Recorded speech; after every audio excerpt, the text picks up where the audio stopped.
Welcome to Saanich. I'm biking on the Lochside Trail today, and I was pretty excited to make this neighborhood guide for a few reasons. First, I grew up most of my life in Saanich. It's where I went to school, and it's where I'm now raising my family.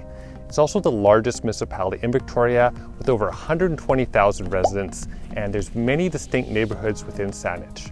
From luxury waterfront homes, quiet family neighborhoods, rural properties that still have active farms, and increasingly there's more and more density and high-rise developments in certain parts of Saanich as well.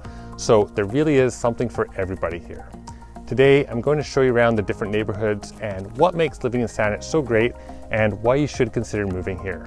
My name is Willey. If you do have any questions about buying or selling real estate in Saanich or anywhere in Victoria, all my contact info is below. And as usual, please leave a comment below as well, because I want to hear what you like or even what you don't like about living in Saanich. The way the Saanich neighborhoods, history, and urbanscape has emerged makes living in Saanich anything but cookie cutter. You can find a street with 100-year-old homes, next to mid-century homes, brand new homes, all next to a beautiful park or beach. Saanich has been the home of the Saanich and the Songhees First Nations people for thousands of years. The name Saanich means elevated or emerging. It was first settled by Europeans, mostly employees of the Hudson's Bay Company, in the mid-1800s, and the municipality of Saanich was founded in 1906. There are many historic sites still today that you can visit, including the Dominion Astrophysical Observatory, the first of its kind, built in 1910, Craigflower School on the Gorge, built in 1855, and the Dodd House, built in 1859, now relocated to Lambrick Park. We'll start the tour in Saanich East at the University of Victoria, where over 20,000 students attend school each year. UVic shares its borders with many beautiful neighborhoods of Saanich, including Cadboro Bay, known for Cadboro Bay Park, Cadboro Bay Village, and many waterfront estates. 10 Mile Point is just up the road and home to some of the most expensive luxury waterfront homes in Victoria. Further up from UVic is the Arbutus area and then Gordon Head. Gordon Head is a large family-friendly neighborhood known for its great schools of all levels and countless parks. Most of the homes are built in the 1970s or 1980s, but there are some newer subdivisions within it. Peekols, formerly Mount Douglas, is the centerpiece of this neighborhood and the largest park in Victoria. You can climb up to the top, explore endless trails, or go down to Mount Douglas Beach. On the other side of Gordon Head is Shelbourne Street, which is one of the main corridors through Saanich. It connects you through Cedar Hill, Mount Tomey, and into the Camosun area, which leads all the way downtown. The Camosun Panhandle is an interesting part of Saanich that has many older homes from the early 1900s to the 1950s, and one of two Camosun College campuses is located here. Shelbourne and this area is seeing a lot of new development, including 6-story high-rise buildings, particularly near Hillside Mall. Also in Saanich East is the Cedar Hill Golf Course and the Rec Center, surrounded by the Cedar Hill and the Maplewood neighborhoods.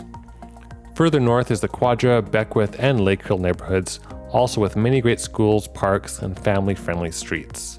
The Beckwith Water Park in the summer is a must-visit and one of my favorite spots to bring the kids. All of these neighborhoods have easy access to the highway, downtown amenities, and everything is less than a 20-minute drive. The Blenkinsop Valley is very unique and contains large farms that are still operating. Gailey Farms is popular each year among residents for the train ride and pumpkin patch. The Blenkinsop Valley and west side of Mount Douglas has some acreage-sized properties. If you bike on the Galloping Goose Trail through the valley, you'll pass Broadmead. Broadmead is perfect for those looking for privacy and a quiet lifestyle. The upscale neighborhood has some restrictions to maintain the natural beauty and the look of the homes here, many of which are on large lots. The Broadmead Shopping Center is everything you need nearby as well, and if you continue biking on the trail north, you'll come to Cordova Bay, which forms the northern part of Saanich. Cordova Bay is known for its beautiful beaches, stunning ocean views from the ridge, and exceptional lifestyle and homes. Highway 17, also known as the Pat Bay Highway, has downtown on one end and the ferries on the other. This highway runs up the Saanich Peninsula and also divides East and West Saanich. As you drive into town, you'll pass Elk and Beaver Lake in West Saanich. Runners and walkers enjoy the 10-kilometer trail that wraps around these lakes. Tucked behind Elk Lake, you'll find many rural properties, horse farms, and acreages. For lunch, grab a sandwich at the original Red Barn on West Saanich Road, or visit the Horticultural Center and have lunch at the Charlotte and Quail. Prospect Lake is another beautiful lake with many homes along its windy roads. You can really get a rural lifestyle here and still be 20 minutes to town. Closer to town is the Camosun Interurban Campus and the Royal Oak neighborhood. There is still a great sense of space here, and you're only a short stroll to the Commonwealth Centre with its pool and recreation activities, or walk to Royal Oak Shopping Centre. The Strawberry Vale, Northridge, Marigold, and Glanford neighbourhoods are also very centrally located in Victoria and have a nice mix of homes on family-friendly streets and beautiful parks and green space. A bit closer to town is the Tillicum and Gorge neighbourhoods. There's more of a mix of condos, low-rise buildings, and businesses here as well. It's a lot more urban than the rest of Saanich, but it's closer to downtown. There are some absolutely beautiful homes here, such as those along the Gorge Waterway as well. I recommend a visit to the Esquimalt Gorge Park, or rent a kayak or paddleboard and explore the Gorge Waterway.